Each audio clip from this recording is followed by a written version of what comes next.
नमस्कार, आप सुन रहे हैं रेडियो हिंदुस्तान और मैं हूं आपके साथ पारिजात। न्यूज़ स्टूडियो में खबर है, कोरोना की बहुत ज़रूरी खबर है आपके लिए कि आप जानें इसको और पहचाने आने वाला वक्त में क्या हो सकता है। भारत में एक हफ्ते के भीतर ही कोरोना के मामलों में 14% की बढ़ोतरी देखी गई है। क्या ये चौथी लहर का कोई संकेत हो सकता है? हम आपको बताते हैं कि क्या कहते हैं इस बारे में एक्सपर्ट्स। चीन और दुनिया में कोरोना के बढ़ते खतरे के बीच भारत में भी इसके बहुत से मामले बढ़े हैं। ऐसे में लोगों के बीच इसकी नई लहर को लेकर चर्चा हो रही है। कोरोना की अब तक 3 लहर आ चुकी है, जिसके कारण आम जनजीवन पूरी तरह प्रभावित हुआ था।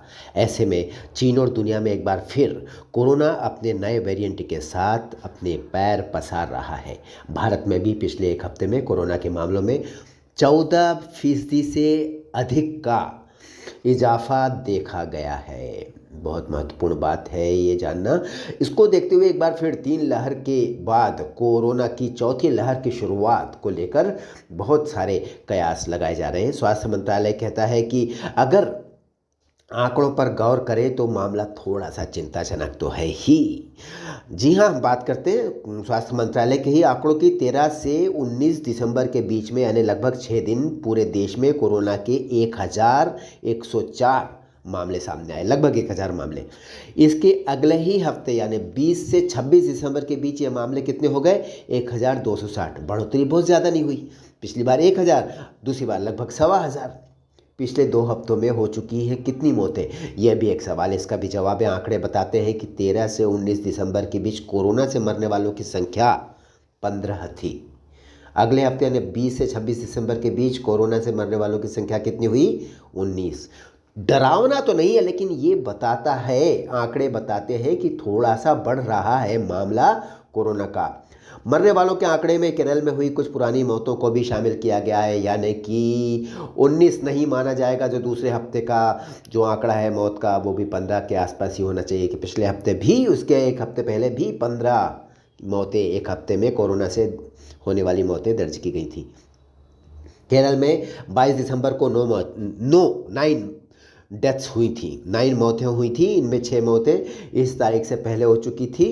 देश में कोरोना संक्रमित लोगों की संख्या में इधर मामूली बढ़त देखने को मिली है। जो जानकारी मिली है वो बताती है कि 22 दिसंबर तक कोरोना के सक्रिय मामलों की संख्या 3380 थी, लगभग 3500 मान सकते हैं। 26 दिसंबर तक इनमें कितना बढ़ोतरी हुई? मामूली बढ़ोतरी हुई, 3380 से 3420 पहुँचे, यानी कि 40 बढ़े सिर्फ। देखिए, डरने की बात नहीं, सावधानी की बात है। ये जो आंकड़े बता रहे हैं कि बढ़ तो रहा है, लेकिन बहुत धीमे धीमे बढ़ रहा है। अब सवाल है सबसे बड़ा, क्या आ सकती है चौथी लहर? अगर विशेषज्ञों की बात माने, जो विशेषज्ञ कहते हैं, तो उसके अनुसार फिलहाल चौथी लहर की कोई आशंका नहीं है। कारण ये भी है कि भारत में कोरोना का जो टीकाकरण हुआ ना, तेज़ी के साथ बड़ा काम का हुआ है। इसके अलावा यहाँ के 90% से ज़्यादा लोगों में कोरोना से लड़ने के लिए सेल्फ इम्यूनिटी, हर्ड इम्यूनिटी जिसको कहते हैं ना, वो विकसित हो चुकी है। इसलिए भी कोरोना जहन्नुम में जा, हम नहीं डरते तुझसे। अखिल भारतीय आयुर्विज्ञान संस्थान AIIMS के पूर्व निदेशक डॉक्टर रणदीप गुलेरिया पिछली बार भी कोरोना के दौरान बहुत चर्चा में रहे। उन्होंने अपने अभी हाल में एक इंटरव्यू में मीडिया से कहा कि अगर कोरोना के मामले बढ़ते भी हैं तो भी माइल्ड होंगे ये।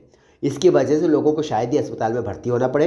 ओमिक्रॉन के सब वेरिएंट BF.7, BF मतलब बॉयफ्रेंड, ना दुश्मन नंबर 1, बुरा दुश्मन .BF.7 पर अगर उन्होंने कहा, डॉक्टर गुलेरिया ने कहा कि इसकी वजह से ना तो अस्पताल में भर्ती होने की आपको कोई ज़रूरत पड़ेगी, ना ही मौतों की संख्या बढ़ेगी। बात खत्म। डरने की बात नहीं है, बात सावधानी की, हम बार बार कहेंगे।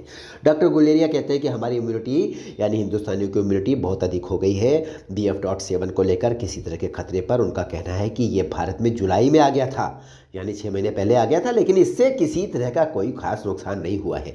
हालांकि डॉक्टर गुलेरिया मानते हैं कि वेरिएंट अभी लंबे समय तक रह सकता है, भारत में मेहमान नवाजी करा सकता है अपनी। फिर भी इसके बावजूद कोरोना की नई लहर आने की कोई उम्मीद नहीं है। अच्छी खबर है, मुझे खुशी हुई आपको ये बताते हुए।